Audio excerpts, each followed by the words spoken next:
This is the story of his house, a haunting tale that blends horror with the pain of survival. It follows Bol and Rial, a refugee couple who escape war in South Sudan and are granted asylum in England. But as they settle into their new home, they realize something sinister lives within its walls. So let's dive straight in.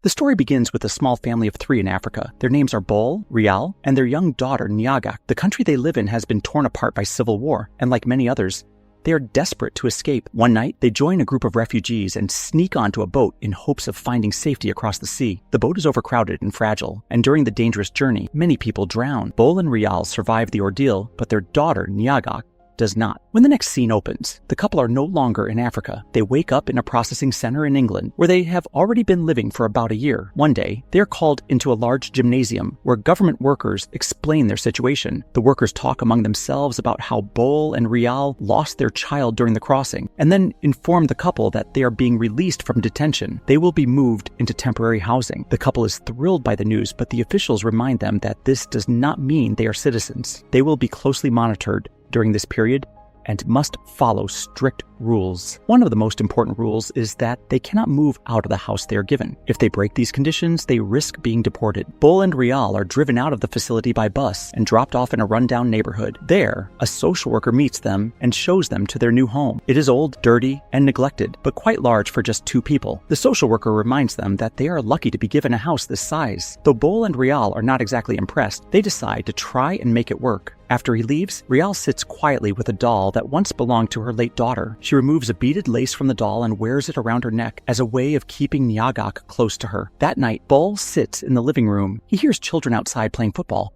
but soon the sound of a girl humming comes from a hole in the wall. He goes closer, listening carefully. Suddenly, the neighbor kids kick their ball against the window, startling him. In that moment, Bol hears other sounds too, whispers, cries, and loud noises, echoes of his past trauma. After the noise fades, the humming returns. He presses his ear against the wall, only to hear a sudden thump that makes him jump back. Looking through another crack in the wall, he reaches inside but finds nothing. The following morning, Bol goes outside to take out the trash and notices garbage scattered across their porch. Later, Bol decides to venture into town. He gets a haircut, hoping to start fresh in his new country, and stops by a church where locals give him a small welcome package. Afterwards, he visits a bar where he joins in with men chanting Liverpool football song. Feeling cheerful, he returns home eager to tell Rial about his day. Rial, however, does not share the same excitement. She is less interested in embracing this new society. That night, Bol wakes to the sound of footsteps on the stairs. He goes to investigate and finds peeling wallpaper on the wall, revealing a hole behind it. He pulls on what looks like a rope coming from the hole. The lights go out, but he continues tugging until finally, at the end of the rope, he finds his daughter's doll. Behind him, a shadowy figure briefly appears, but when he looks again, the hole has vanished. Disturbed, Bol spends the rest of the night tearing down wallpaper all around the house. In the morning, Rial sees the mess and quietly cleans it up. As she opens the closet, she suddenly sees a vision of her daughter lying in the back of a crowded truck. Meanwhile, Bol goes shopping for tools to fix up the house. Rial decides to go out for the first time as well. Using a hand-drawn map given by the social worker, she tries to find a clinic, but quickly becomes lost. Along the way, she asks 3 schoolboys for help, but they mock her accent instead of helping. Eventually, she finds her way to the doctor. While examining her, he notices scars on her skin. Rial explains that she gave herself those scars after finding her family brutally killed during the tribal conflict in her homeland. She also mentions the loss of her daughter during the sea crossing. The doctor is at a loss for words, shaken by the weight of her story. When Rial returns home, she finds a schoolgirl urinating in her backyard. She sits in the living room to rest, and as apples roll out of her bag, one of them comes to a stop inside a dark hole that suddenly appears in the wall. Rial stares in silence,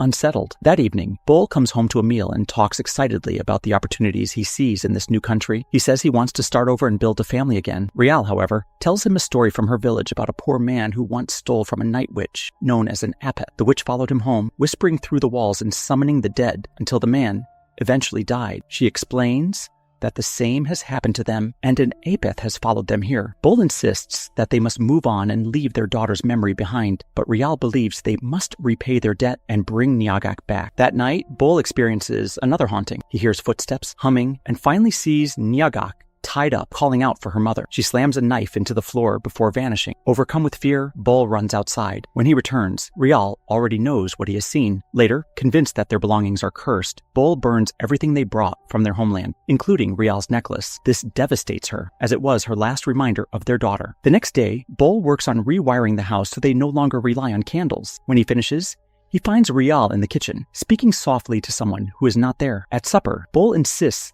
that they must adapt and blend into their new community. Rial refuses, saying she cannot abandon who she is. She tells him that the Apith has spoken to her and promised that their daughter can return if they face the truth of their past. After supper, Bol tries to ignore Rial's words and continues eating, but soon he is pulled into another vision. He finds himself surrounded by dark water, and faint whispers echo all around. When he looks down, rotting corpses drift beneath the surface, their bodies floating toward him. The dead slowly rise, moving closer, until suddenly the vision ends and Bol wakes in terror. He turns on the lights and the figures vanish, but new sounds creep in. He hears his daughter's voice calling for help, and footsteps mark themselves onto the floor. When he switches the lights off, the steps disappear. Switching them on again fills the room with cries and pleas from unseen voices. He turns and finds Nyagak standing by the light switch, watching him. More spirits surround him, stretching out their arms, and Nyagak climbs onto his back, pressing a knife to his throat. Bol desperately fumbles for the switch, and when the lights return, the spirits vanish, all except for Nyagak, who crawls into the walls, leaving Bol furious. In his rage,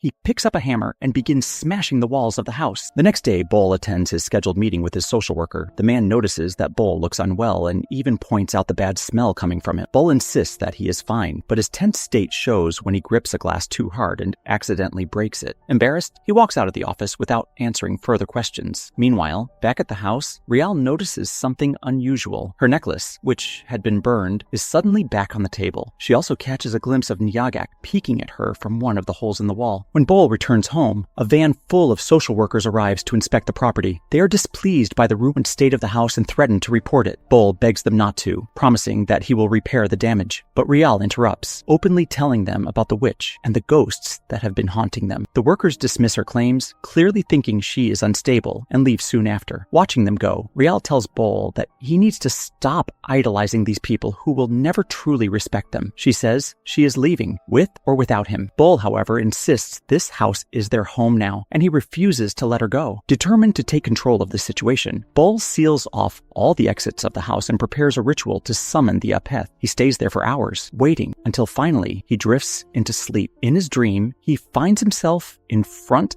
of the Apeth. The spirit accuses him of being a thief and demands that he cut his own flesh as repayment. In return, it promises to give Nyagak back. Bol questions why the Apeth doesn't simply kill him, but the spirit does not answer. Slowly, Bol realizes that the Apeth cannot harm him directly, and that all its horrors are illusions. This discovery fills him with confidence, and he begins mocking the spirit. But the Apeth is not finished. It forces Bol to relive the terrible moment of his daughter's death, dragging him into memories of the boat and the cries of the drowning. Overwhelmed, Bol begs for it to stop. Back in reality, Rial finds him sitting in a trance, looking broken and terrified. He has even wet himself from fear. Rial seizes the chance to loosen the door and attempt an escape, but Bol suddenly wakes and restrains her. They struggle, and she breaks free, locking him inside the kitchen before climbing out of a window. Outside, Rial is stunned to find that she is no longer in England, but back in Africa. Friends from her old life embrace her warmly, welcoming her as if she has returned home. Speaking in her native tongue,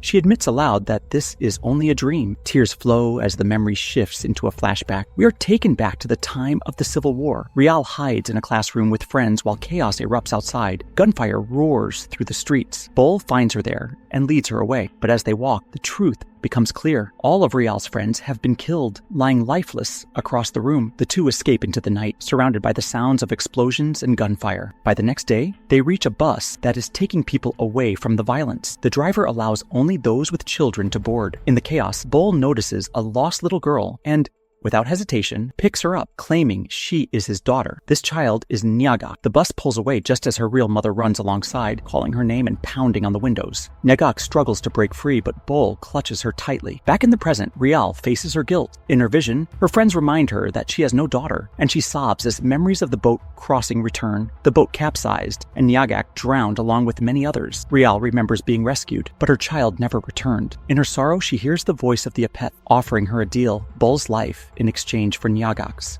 Meanwhile, in reality, Rial has collapsed outside. Bol carries her back inside, and as she recovers, she notices the kitchen knife. Bol sits across from her, weary and haunted. She hears Nyagak's voice again, and when she enters the kitchen, she sees that Bol has cut his own flesh. He admits his regrets, saying he should have tried harder to save Nyagak. He tells Rial to go, because the Apeth is coming for him. The house begins to shake, and the floor cracks open. From the hole, the Apeth rises, monstrous and terrifying. It climbs onto Bol, driving its hand deep into his wound. Rial, however, sees through the trick. With resolve, she approaches the Apeth and slits its throat, killing it. In the final scene, social workers return to the house to inspect it again. This time, the home looks repaired, the damage to the walls fixed. The workers seem pleased. Alone in the house, Bol and Rial are no longer fighting their memories. Nyagak's spirit is still there, along with the spirits of other refugees, but now the couple has learned to live with them